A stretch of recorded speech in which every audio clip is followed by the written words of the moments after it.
تمام تعریفیں اللہ تعالیٰ جل جلالہ کے لیے، درود و سلام نبی اکرم نور مجسم شفیع معظم احمد مجتبیٰ جناب حضرت محمد مصطفیٰ اعلیٰ تحیت و ثنا کی ذات والا صفات کے لیے حمد و صلات کے بعد، عزیز دوستو، بزرگوں اور بھائیوں، انسان کبھی کبھی اس طرح کرتا ہے کہ وہ اپنے لب و لہجے سے، گفتگو سے، میل ملاپ سے لوگوں کو مطمئن تو کر لیتا ہے، لیکن اس کی قلبی واردات کیا ہے، اس کے اندر تقویٰ کتنا ہے، نیکی کتنی ہے، پرہیزگاری کتنی ہے، اس سے وہ آگاہ ہوتا ہے۔ وہ بہت ساری چیزوں کو لوگوں سے چھپا تو لیتا ہے، لیکن اپنے آپ سے نہیں چھپا پاتا، اپنے رب کریم سے نہیں چھپا پاتا۔ پھر یہ ہوتا ہے کہ وہ جھوٹی تسلیوں سے اور اپنے نفس کی جھوٹی دلیلوں سے اپنے آپ کو راضی کرتے کرتے اس مقام پہ پہنچ جاتا ہے کہ وہ ٹوٹ کے بکھرنے کے قریب آ جاتا ہے۔ اسلام ایمان کی، عقیدے کی، روحانیت کی بات کرتا ہے، اور یہ ساری چیزیں انسان کے دل کے ساتھ تعلق رکھتی ہیں۔ دنیا میں بہت سارے لوگ ایسے ہیں جو کسی وجہ سے اپنا دین ظاہر نہیں کر سکے، بتا نہیں سکے، لیکن ان کے اندر ایمان تھا، تو رب کریم قیامت کے دن انہیں ایمانداروں کے ساتھ ہی کھڑا کرے گا، حالانکہ وہ بتا نہیں سکے، سکھا نہیں سکے۔ اللہ تعالیٰ انہیں ایمانداروں کے ساتھ ہی کھڑا فرمائے گا۔ تو یاد رکھنے کی بات یہ ہے، سمجھنے کی بات یہ ہے کہ اپنی قلبی واردات پر، اپنے دل پر، اپنے باطن کی کیفیات پر نظر رکھی جائے، اور جتنی کمزوریاں اور کوتاہیاں ہیں ان سے اپنے آپ کو بچایا جائے، اور بہت ساری ایسی چیزیں جو نقصان کا باعث ہیں، ہم کہہ کے اپنے آپ کو مطمئن تو کر رہے ہیں لیکن ہمارے دل کو، روح کو نقصان دے رہی ہیں، ان سے بچا جائے۔ قرآن حکیم فرقان حمید نے ارشاد فرمایا، سورہ ملک کے اندر فرمایا، وَأَسِرُّ قَوْلَكُمْ، تم کوئی بات چھپا کے کرو، أَوْ اجْهَرُوا بِهِ، یا اعلانیہ کرو۔ اگر سمجھنے کے لیے انسان کو کوئی چیز درکار ہو نا، تو میرا خیال ہے کہ یہ آیہ کریمہ کافی ہو جائے اس کے لیے۔ فرمایا وَأَسِرُّ قَوْلَكُمْ، تم کوئی بات بڑی چھپا کے کرو، أَوْ اجْهَرُوا بِهِ، یا اعلانیہ کرو، یہ سمجھ لو، اس پر غور کر لو کہ إِنَّهُ عَلِيمٌ بِذَاتِ الصُّدُورِ، رب تو دلوں کے حال جاننے والا ہے۔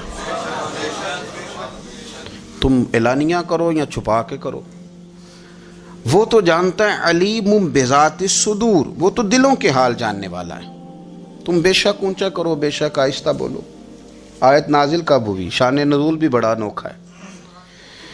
مشرکین مکہ رسول کریم صلی اللہ علیہ وسلم کے بارے میں معاذ اللہ باتیں کرتے تھے، تو حضور اللہ کے دیے ہوئے علم سے انہیں جان لیا کرتے تھے۔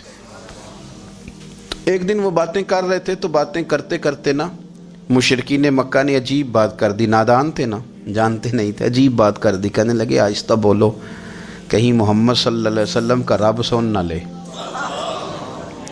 آہستہ بولو، اونچی بات نہ کرو، کہیں مصطفیٰ کریم علیہ السلام کا خدا سن نہ لے۔ تو اللہ نے آیت نازل کر دی، فرمایا نادانو وَأَسِرُّ قَوْلَكُمْ أَوْ اجْهَرُوا بِهِ، آہستہ بولو یا اونچا بولو۔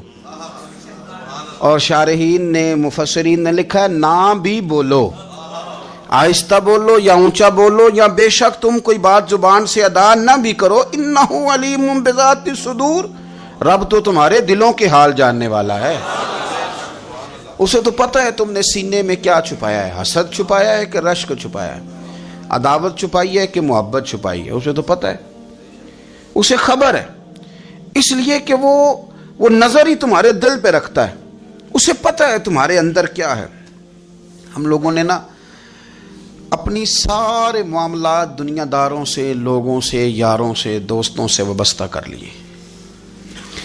ہمیں تعریف بھی بندوں سے چاہیے، ہمیں اچھے ہونے کا جو ڈگری ہے وہ بھی بندوں سے چاہیے. ہم بندے بڑے نیک ہیں، یہ بھی لوگ کہیں تو پھر ہم مطمئن ہیں. ہم صحیح راستے پہ چل رہے ہیں، یہ سند بھی بندوں سے چاہیے. ہر بات پر اعتماد خلق، ہر وقت لوگوں پر ہی دھیان، لوگوں پر ہی توجہ، لوگوں کے معاملات ہی ڈسکس کرنا. بھئی یہ تو تیرے ذمہ ہی نہیں. تجھے تو کہا گیا ہے کہ وَمَن يَتَوَكَّلْ عَلَى اللَّهِ، تو اپنے رب کی ذات پر بھروسہ کر، فَهُوَ حَسْبُهُ، وہ تیرے لیے دنیا میں بھی کافی ہو جائے گا، آخرت میں بھی کافی ہو جائے گا. وہ تیرے لیے کافی ہے تیرا رب رسول. تو اللہ رسول کی جانب توجہ کر.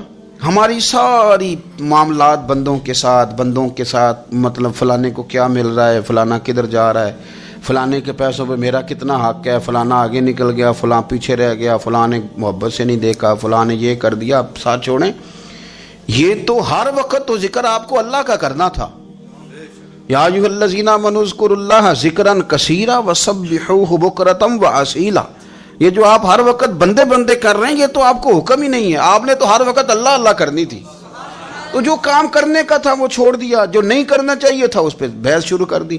پھر دل کے اندر مد و جزر خراب ہوتے ہیں، قلبی واردات بگڑ جاتی ہے، حسد پیدا ہوتا ہے، انسان کو لالچ پیدا ہوتا ہے، انسان حریص ہو جاتا ہے، انسان لوگوں سے عداوتیں پال لیتا ہے.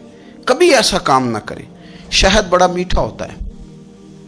عرب کے اندر ایک درخت پایا جاتا تھا، ایلوا اس کو کہتے تھے.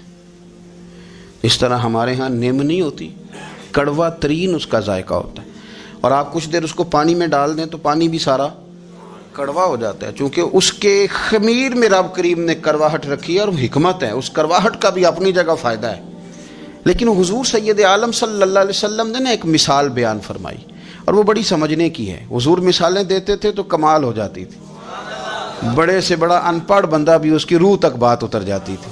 کریم محبوب علیہ السلام فرمانے لگے کہ اگر ایلوا درخت کے کچھ ٹکڑے شہد میں ڈال دیے جائیں نا تو شہد سے زیادہ میٹھی چیز کوئی نہیں ہوتی. تو حضور فرماتے ہیں کہ وہ ایلوا کا درخت جو ہے وہ شہد کو بھی بگاڑ دیتا ہے، اس میں کرواہٹ پیدا کر دیتا ہے. حالانکہ وہ بڑا میٹھا تھا، اپنی جگہ اس کی مٹھاس میں کوئی کسی قسم کی کمی نہیں تھی، لیکن وہ ایلوا کے درخت نے اسے بگاڑ دیا. اللہ کے محبوب فرماتے ہیں جس طرح ایلوا کا درخت شہد کو تباہ کر دیتا ہے نا، اس طرح حسد آدمی کے ایمان کو تباہ کر دیتا ہے.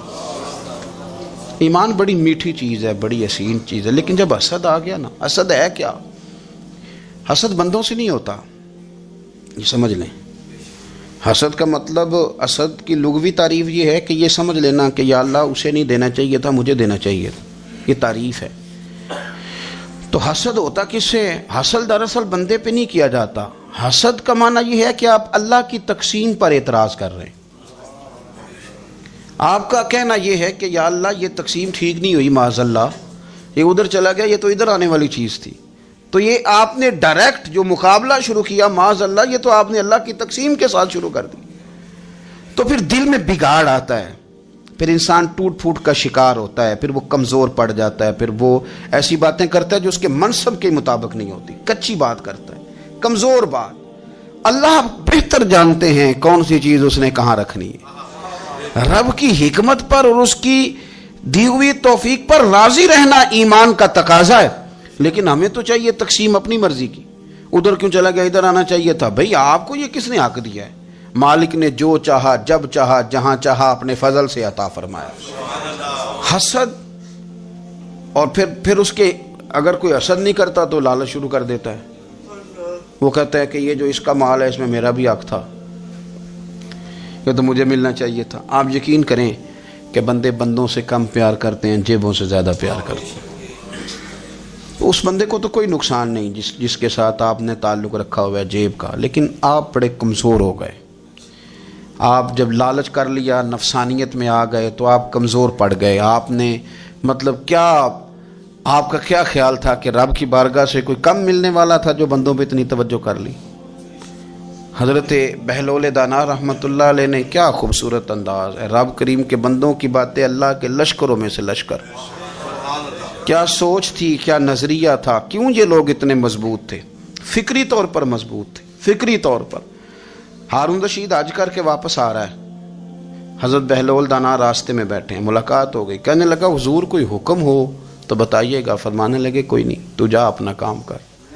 بادشاہ ہے، یا کسی کو کارڈ مل جائے تو وہ لوگوں کو دکھاتا پھرتا ہے، وزیر صاحب نے خود دیا ہے۔ بادشاہ وقت خود کہہ رہا حضرت کوئی حکم ہو تو؟ فرمایا نہیں، اللہ خیر کرے گا۔ تو کہنے لگا حضور میں نے سنا ہے آپ مقروض ہیں، تو بتا ہی دیتے۔ تو آپ مسکرا کے فرمانے لگے تیرا کیا خیال ہے بھلا؟ کہنے لگے حضور کس بابت؟ فرمانے لگے تیرا کیا خیال ہے کہ اللہ ہارون رشید کو دے گا اور بہلول دانا کو بھول جائے گا؟ تیرا کیا خیال ہے؟ رب کریم ہارون رشید کو تو دیتا جائے گا اور بہلول دانا کو بھول جائے گا؟ بادشاہ کہتا ہے کہ میں چکرا ہی گیا کہ بھلا اس سوال کا کیا جواب ہے؟ تو میں نے کہا حضور رب تو بھولنے سے پاک ہے، وہ تو کسی کو نہیں بھولتا، اسے نہ اونگ آتی ہے نہ نیند آتی ہے۔ تو فرمانے لگے جا پھر اپنا کام کر، جب مناسب سمجھے گا تو بہلول کو بھی قرضے سے نجات عطا کاری دے گا۔ تو جا اپنی ڈیوٹی کر، وہ جب چاہے گا نا تو میرے قرضے دور۔ تو کیا سمجھتا ہے کہ تجھے یاد رکھے گا مجھے بھول جائے گا؟ یہ کیسے ہو سکتا ہے؟ او یار ادھر دیکھ میری بات سن۔ او بھائی وہ تیرا میرا رب ہے، یہ ہو سکتا ہے کہ امیروں کو دے دے اور تیرے جیسے میرے جیسے غریبوں کو وہ بھول جائے؟ یہ ہو سکتا ہے؟ تو کیوں لوگوں کی جیبوں پہ توجہ، لوگوں کی جیبوں پہ نظریں، فلانے کے پاس آ گیا تو میں رہ گیا، مطلب کس لیے؟ ہمارا رب کسی کو بھولتا نہیں ہے، کسی شخص کو وہ میرا مالک اپنے فضل سے نظر انداز نہیں کرتا، وہ سب کو نوازتا ہے، لیکن اس کی حکمت کے تقاضوں کا انتظار کرنا مسلمان کی شان ہے۔ کبھی کسی حسد میں کبھی کرنا ہو تو رشک کریں، رشک کریں، مزہ آئے گا۔ اور یہ رشک کرنے کا نا، رشک کا معنی کیا ہے؟ حسد کا معنی یا اللہ اسے نہیں دینا چاہیے تھا مجھے دینا چاہیے تھا، اور رشک کا معنی یا اللہ تو نے دیا ہے کیا بات ہے، اسے دیا تو کیا بات، اگر تو نے دیا تو مالک جچا بھی ہے، اگر تو نے دیا ہے تو نظر بھی آیا ہے، اگر تو نے دیا ہے تو پھر کیا بات ہے، کمال ہو گئی، وہ نظر آ رہا ہے۔ اور یا اللہ اسے دیا ہے تو میں بھی تیرا بندہ ہوں، اسے بھی اور دے اور مجھے بھی عطا فرما۔ یہ رشک ہے۔ رشک کا نا حضور نے حکم دیا ہے، نبی پاک نے رشک کا۔ ہمارا یہ مسئلہ ہے کہ ہم نا جو کرنے والا کام ہے وہ نہیں کرتے، رشک کریں۔ بخاری مسلم میں حدیث ہے، نبی پاک صلی اللہ علیہ وسلم نے فرمایا دو بندوں پر رشک کرو۔ کہو کیا بات؟ رشک کرو دو بندوں۔ یا رسول اللہ کون کون سے؟ فرمایا ایک وہ مالدار جسے اللہ دولت دے اور وہ صبح بھی رب کے رستے میں خیرات کرے اور شام بھی رب کے رستے میں خیرات کرے، یہ قابل رشک ہے۔ کہو تیری کیا بات ہے بھائی، کیا تجھے اللہ نے نوازا ہے، اور اس پر رشک کرو کو یا اللہ اسے اور دے تاکہ یہ تیرے بندوں پہ اور اثار کرے اور تیرے بندوں پہ سخاوت کرے، اور اللہ اس کے فعل تصدق ہمیں بھی عطا فرما۔ اور حضور فرماتے ہیں ایک مالدار پر جو صبح و شام سخاوت کرے، اور ایک اس عالم پر جسے اللہ قرآن کا علم دے، وہ صبح بھی لوگوں کو قرآن مجید کے ترجمے، تفسیریں، قرآن کے درس سکھائے، اور شام بھی لوگوں کو قرآن مجید کے درس عطا فرمائے۔ اس پر رشک کرو، کہو کیا بات ہے یار تیری، تجھے اللہ نے کتنا نوازا۔ قابل رشک لوگوں پر رشک کرو، ان کی تعریف کرو، ان کے لیے اچھے کلمات ادا کرو۔ معاشرے میں حسد پرموٹ ہوا ہے، اگر کبھی رشک پرموٹ ہوتا نا تو عزتیں بڑھ جاتی، محبتیں بڑھ جاتی، خلوص میں اضافہ ہوتا، لوگ ایک دوسرے کے قریب آتے۔ ہم نے کسی فضیلت والے کی فضیلت کو تسلیم کرنے سے انکار کر دیا، ہم نے کسی بڑائی والے کی بڑائی کو تسلیم کرنے سے انکار کر دیا، ہم نے حسد کیا، ہم نے لالچ کیا، ہم حریص ہوئے۔ اس کا نقصان یہ ہوا کہ لوگ ایک دوسرے کے پاس رہتے ہوئے پاس نہیں رہتے، ایک دوسرے کے ساتھ وقت گزار رہے ہوتے ہیں لیکن ان کے بارے میں رویے ان کے سخت ہوتے ہیں، لب و لہجہ تلخ ہوتا ہے، جب وہ کسی کے بارے میں بے لاگ تبصرہ پوچھا جائے تو غلط باتیں کریں۔ رشک کریں، دیکھیں نا حضرت ابو بکر صدیق رضی اللہ، حضرت عمر فاروق رضی اللہ، ساری زندگی دوڑ لگی رہی۔ حضرت عمر کہتے میں نے ساری زندگی دوڑ لگائی ہے کہ ابو بکر سے آگے گزر جائیں، لیکن یہ دوڑ حسد والی نہیں، یہ رشک والی۔ فرماتے میرا دل کرتا تھا کہ میں نیکیوں میں ابو بکر سے آگے گزر جاؤں، حضور کے عشق میں ابو بکر سے آگے گزر جاؤں، نبی پاک علیہ السلام کی اولاد کی محبت میں ابو بکر سے آگے گزر جاؤں، میں نا خیر کے کاموں میں آگے گزروں۔ کہتے میرا ساری زندگی رشک کا رشتہ رہا، یہ رشتہ شاندار ہے، اس پر عمل کریں، اس پر توجہ کریں۔ بجائے اس کے کہ یہ کہنا کہ استاد جی کا فلانے سے زیادہ پیار ہے، پیار کی وجوہات تلاش کر. مرشد فلانے پہ نظر رکھتے ہیں تو میرے بھائی وہ نوٹوں کی وجہ سے نظر نہیں رکھتے، تو وجہ تو تلاش کرنا، وجہ کیا ہے. تو اپنے آپ کو اس طرح کا بنا، تو اس طرح کی کیفیات پیدا کر اپنے اندر. ہم کیا کرتے ہیں کہ رشک کرنے کی بجائے حسد کرتے ہیں. حسد نہیں کریں، اپنے آپ کو سنواریں، وہ رشک کی وجہ سے آپ سنوار سکتے ہیں. نبی پاک علیہ السلام کی پیاری زوجہ ام المومنین سیدہ عائشہ صدیقہ،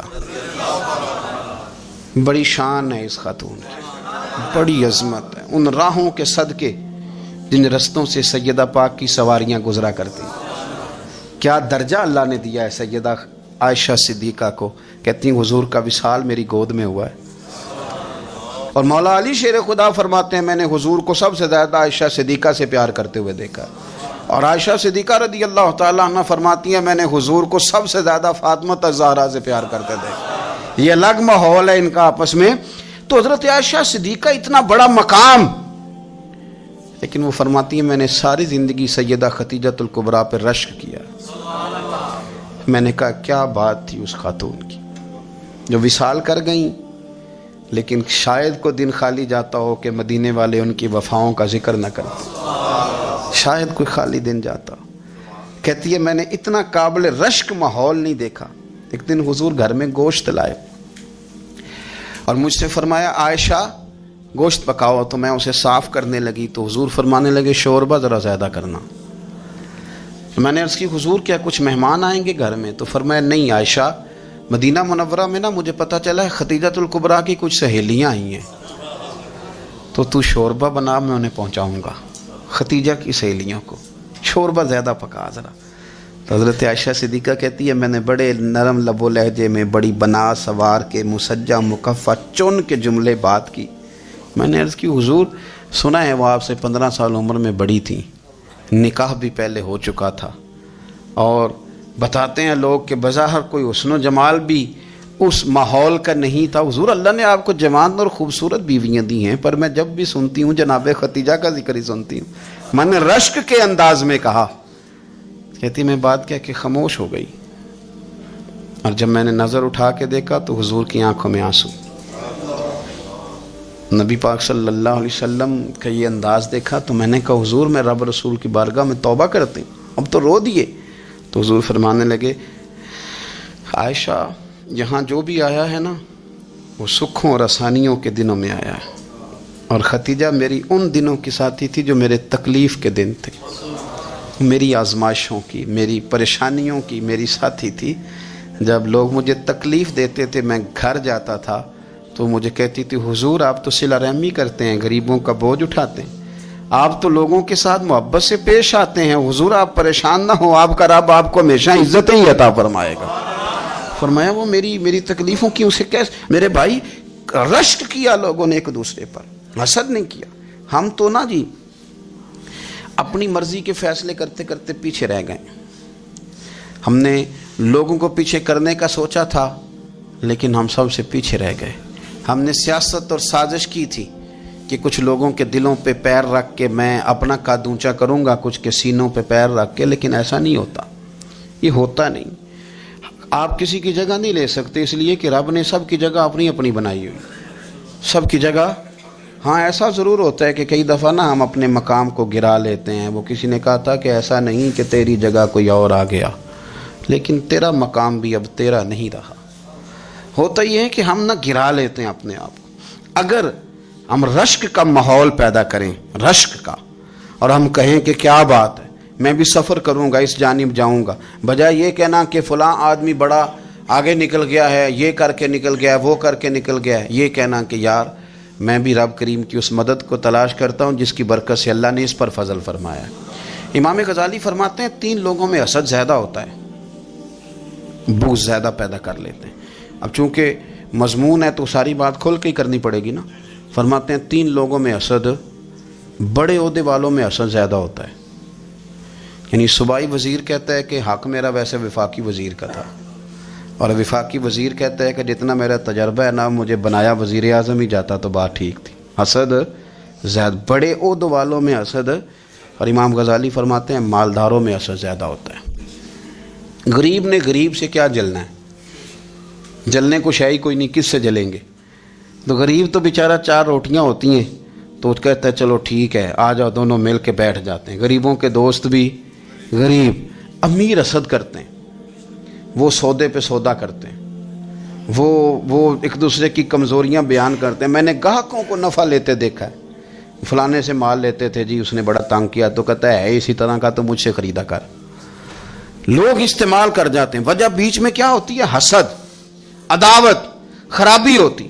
اور تیسری بات امام غزالی نے شاید میرے لیے کہی ہے، امام غزالی فرماتے ہیں علماء میں حسد بڑا ہوتا ہے، عہدیداروں میں، مالداروں میں اور علم والے لوگوں میں۔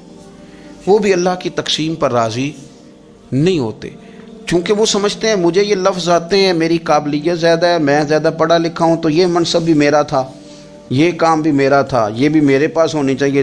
ایسا نہیں ہوتا، یہ تو رب کریم کی عطا ہے۔ میں کئی دفعہ کہہ چکا ہوں کہ کام لینے پہ آئے تو میرے جیسے بیکار آدمی سے کام لے لے، یہ اس کی عطا ہے۔ اب ہمیں کرنا کیا ہے؟ ہمیں اس کی تقسیم پر راضی رہنا ہے، اس کی تقسیم پر قربان جائیں۔ رسول پاک علیہ السلام سے صحابی نے پوچھا حضور عزت کیا ہے؟ فرمایا جو رب نے تجھے دیا اس پہ راضی ہو جا، اللہ عزت عطا کر دے گا۔ قناعت کر، جو اللہ نے تجھے دیا اس پر قناعت کر، اللہ تجھے عزت دے دے گا۔ حضور ذلت کیا ہے؟ فرمایا لوگوں سے لالچ نہ رکھنا، تو ذلیل ہو جائے گا، لالچ نہ کر۔ تیزی کے ساتھ پرموٹ ہوتی ہیں چیزیں، ہمیں سازش کرنی آتی ہے، ہمارا خیال ہوتا ہے کہ میں نے دوسروں کے پیسوں پہ کاروبار کرنا ہے، ہمارا خیال ہوتا ہے کہ پالٹی ڈال کے روٹی کھانی ہے، ہمارا خیال ہوتا ہے کہ کسی بندے کو کس طرح استعمال کرنا ہے۔ یاد رکھ لینا، کبھی بات نہ بھولنا، جو لوگوں کو استعمال کرنا چاہتا ہے وہ ساری زندگی استعمال ہوتا رہتا ہے۔ جو کسی شخص کو کسی مقام پر رسوا کرنا چاہتا ہے اپنی عزت بچا نہیں پاتا۔ جو آدمی لوگوں کو حقیر جانتا ہے اللہ اسے کبھی عزتیں عطا نہیں کرتا، وہ گڑھوں کے اندر گرتا چلا جاتا ہے۔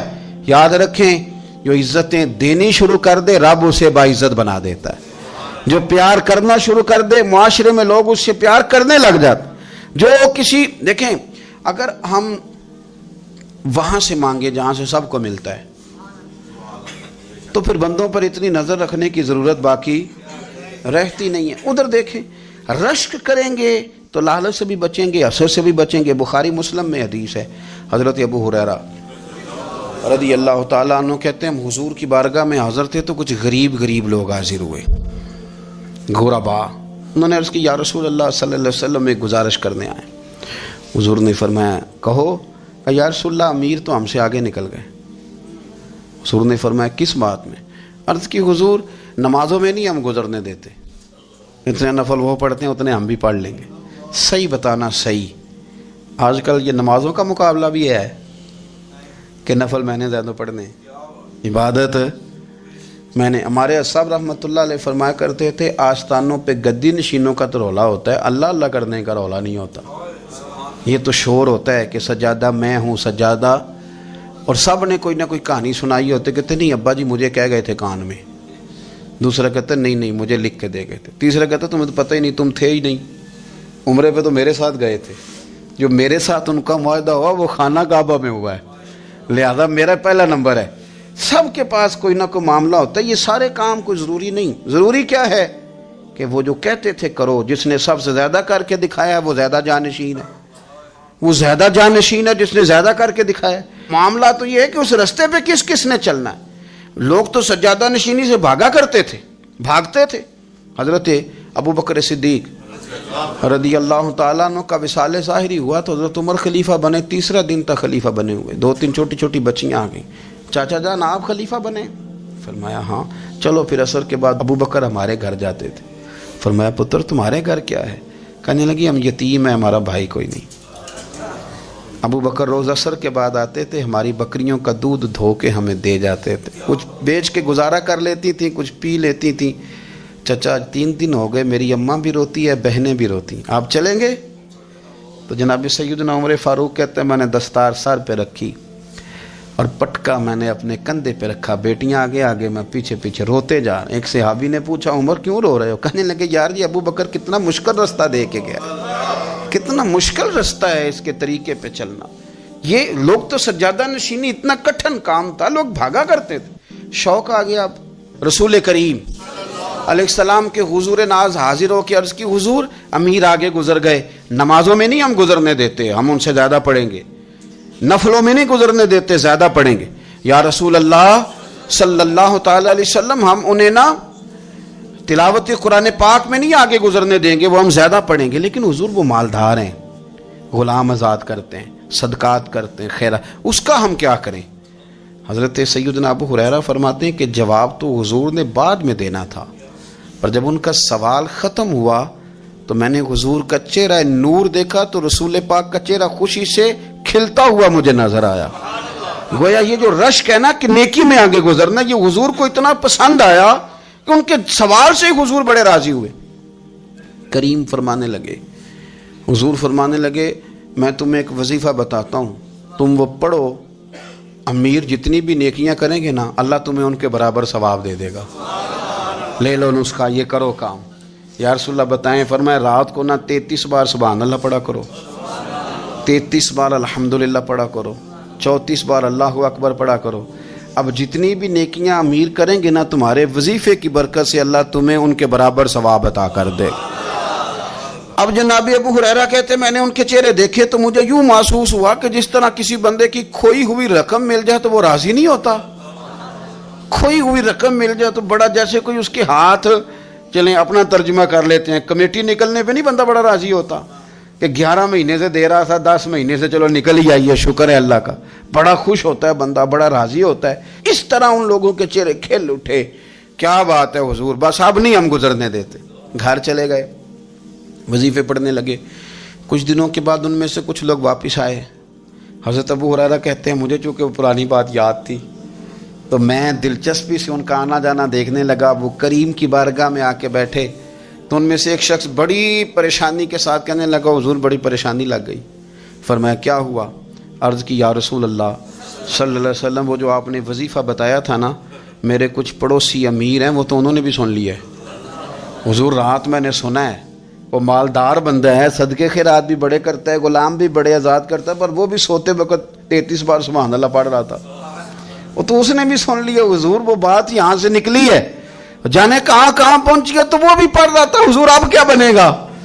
تو کہتے ہیں اس کے سوال پر بھی میرے حضور بڑے ہی مسکرائے، باقاعدہ دہک ہو گیا حضور کے، دہک ہو گیا، سرکار کھول کے نہیں مسکراتے، لیکن آج حضور اتنا مسکرائے کہ میں نے حضور کے مقدس دانتوں کی زیارت کر لی، دہک ہو گیا باقاعدہ حضور کا۔ حضور فرمانے لگے انہوں نے بھی سن لیا حضور، اور سن کے پڑھنا بھی شروع کر۔ اب بات کو سمجھیں کہ کسی امیر نے یہ نہیں کہا کہ یہ تو غریب کے لیے وظیفہ تھا، میں کہتا ہوں اللہ اللہ کا مزاج ہی نہیں، مزاج یہ کہ سیاست کیسے کرنی ہے، چکر کیسے چلانا ہے، کوئی کہانی کیسے سنانی ہے، ادھر ان کو ملا، حالانکہ بات تو غریبوں سے ہو رہی تھی، حضور وہ تو انہوں نے بھی پڑھنا شروع کر دیا۔ اب ہم کیا کریں؟ رسول کریم نے فرمایا وہ بھی پڑھ رہے ہیں، حضور پڑھ رہے ہیں، تو فرمایا ذالک فضل اللہ یؤتیہ من یشاء، بھائی پھر یہ تو اللہ کا فضل ہے نا، وہ جسے چاہے عطا کرے۔ اب یہ حضور نے کہہ دیا تو حضرت ابو ہریرہ کہتے ہیں میں نے پلٹ کر ان لوگوں کے چہرے دیکھے، قربان جائیں، میں نے پھر ان کے چہروں پر اطمینان دیکھا، میں نے سکون دیکھا، اس لیے کہ وہ سمجھ گئے جب رب فضل کرے تو پھر فضل کے معاملے میں اللہ کے بندے بحث نہیں کیا کرتے، وہ مطمئن ہو کے گئے، کہنے لگے حضور پھر ٹھیک ہے، اگر مالک اس طرح تقسیم کر رہا ہے تو پھر ہم راضی ہیں اپنے رب کریم کی رضا پہ۔ اپنی زندگی جب آپ بڑی محبت سے قرب و جوار سے تشریف لاتے ہیں، میں قرآن و سنت کے بہت سارے عنوانات دیکھ کے آپ کی خدمت میں ایک بات عرض کروں، اپنی ساری توجہ اپنے رب رسول کی جانب مائل کریں۔ جتنا آپ دائیں بائیں دیکھیں گے نا اتنا گاڑی کے ٹکرانے کا خطرہ بڑھ جائے گا، وسوسے زیادہ آئیں گے، الجھ جائیں گے۔ اتنا زیادہ دائیں بائیں نہ دیکھیں، یہ کیا کر رہا ہے، فلانا کیا کر رہا ہے، فلانے کا یہ معاملہ کس طرح کا تھا، نہ نہ نہ، آپ توجہ اللہ کی جانب رکھیں۔ دیکھیں میرا اور میرے رب کا معاملہ ٹھیک چل رہا ہے، اللہ رسول کے ساتھ میرے معاملات ٹھیک ہیں، یہاں تو آپ کسی کی اصلاح کریں گے، دعوت دیں گے یا دعا کریں گے، تنقید کی تو ویسے دین میں اجازت نہیں ہے، آپ نے یہاں کسی کی اصلاح کرنی اور وہ درد کے ساتھ کرنی، اور یہاں کسی کے لیے دعا کرنی ہے کہ یا اللہ اس بندے پہ رحم فرما، اسے بدل دے۔ تنقید کی اور طنز کی تو اجازت اپنا معاملہ رب کریم کے ساتھ، ہماری سوچیں کس طرح کی ہیں، ہمارے اندر ماحول کس طرح کا ہے، وہ چونکہ دلوں کے حال جانتا ہے، اور نبی پاک صلی اللہ علیہ وسلم نے فرمایا نہ تمہاری جیبیں دیکھتا ہے نہ تمہارے چہرے دیکھتا ہے، وہ تو جب دیکھتا ہے تمہارا دل دیکھتا ہے۔ اس کی کیفیت کیا ہے؟ حضرت انس بن مالک رضی اللہ تعالیٰ عنہ فرماتے ہیں، اس حدیث کو یاد رکھیے گا، حافظ منذری نے ترغیب و ترہیب میں لکھی ہے، فرماتے ہیں کہ حضرت انس بن مالک رضی اللہ تعالیٰ عنہ فرمانے لگے کہ ایک حضور کے ایک غلام، ایک صحابی بیمار تھے، تو حضور نے فرمایا انس چلو تیمارداری کرتے ہیں۔ کہتے ہیں حضور کے ساتھ گئے، نبی پاک صلی اللہ علیہ وسلم پہنچے، جب ہم نے اس شخص کو دیکھا تو حضرت انس کہتے ہیں ہم پریشان ہو گئے، کیونکہ ہم نے اسے بڑا صحت مند دیکھا تھا، اب وہ کمزور ہو گیا، وجود پر بہت سارا گوشت دیکھا تھا، اب ہم دیکھ رہے ہیں کہ وہ ہڈیاں ہی ہڈیاں رہ گئی ہیں، چہرہ بڑا بارونق تھا، اب کمزوری ہو گئی۔ رسول کریم تشریف لے گئے اور حضور اس کی چارپائی کے سرہانے بیٹھے، اور جب حضور نے اپنا دست مبارک اس کے بالوں میں رکھا اور نبی پاک نے دست شفقت پھیرا تو کہتے ہیں اس شخص نے آنکھیں کھولی اور حضور کا چہرہ دیکھا تو اس کی خوشی کی کوئی انتہا نہ رہی، بڑا راضی ہوا، بڑا راضی، اور حضور نے اس کے لیے دعا کی، اس دعا پر بھی اسے بڑا اطمینان قلبی نصیب ہوا۔ کہتے ہیں حضور اکثر تیمارداری فرماتے تھے، پر آج نہ حضور نے ایک نرالی، انوکھی اور انفرادی بات ارشاد فرمائی۔ حضور نے فرمایا تو بڑا صحت مند تھا، کمزور ہو گیا، بڑا طاقتور تھا تو ضعیف ہو گیا، ایک سوال کا جواب تو دے۔ یا رسول اللہ فرمائیے۔ تو حضور فرمانے لگے اس حالت میں جب تو شدید بیمار اور تکلیف میں، یہ بتا کہ اس وقت تیرا اپنے رب کے بارے میں گمان کیا ہے؟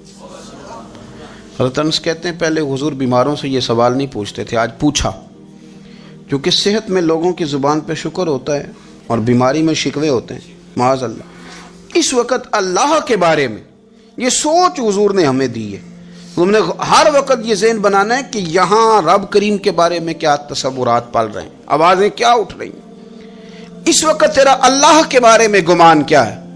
تو جناب انس بن مالک کہتے ہیں اس نے ہمیں اشارہ کیا کہ مجھے اٹھا کے بٹھاؤ، ہم نے بٹھایا تو کہتے ہیں پھر اس نے اپنی آنکھیں کھولی اور حضور کے چہرے نور پر نظر کر کے نظر جھکا لی، عرض کرتا یا رسول اللہ میں کمزور ہوں، بیمار ہوں، تکلیف میں ہوں، اٹھ نہیں سکتا، کھا نہیں سکتا، پر حضور ابھی بھی میرے دل سے آواز یہی نکلتی ہے کہ میرا رب بڑا ہی کریم ہے، میرا اللہ بڑا ہی مہربان ہے، وہ بڑا ہی معاف کرنے والا ہے، وہ اپنے بندوں سے پیار ہی بڑا کرتا ہے۔ آپ میری بات کو سمجھیں، کیفیت کیا ہے اور الفاظ کیا ہیں۔ حضور وہ مجھ سے بڑی محبت کرتا ہے، بڑے پیار والا ہے۔ یہ لفظ کہتے کہتے آواز بھرا گئی، آنسو نکل آئے، پھر اس نے تکلیف زیادہ محسوس کی تو وہ لیٹ گیا، اور پھر اس نے حضور کے چہرے نور پہ نظر ڈالی، کلمہ پڑھا، روح ہی پرواز کر گئی۔ حضرت انس بن مالک فرماتے ہیں ہم اس کے گھر سے نکلے، اور جب حضور اس کے کمرے سے باہر آئے تو رسول کریم نے پلٹ کر رک کر پھر پیچھے دیکھا اور فرمایا انس اگر کسی جنتی کی زیارت کرنی ہے تو میرے اس غلام کا چہرہ دیکھ لو۔ اس لیے کہ جن لوگوں کے نظریات رب کریم کے بارے میں اس طرح کے ہوں پھر ان کے خاتمے خیر کے ہوتے ہیں، پھر اللہ ان کے لیے جنت کے فیصلے فرماتا ہے۔ اپنے افکار میں، نظریات میں، سوچوں میں کوئی ضروری نہیں ہے کہ ہم لوگوں کو دو لفظ کہہ کے مطمئن کر لیں تو ہم خود ضمیر کے قیدی بن کے زندگی گزار دیں، یہ معاملہ ٹھیک نہیں، یہ صحیح نہیں چلتا۔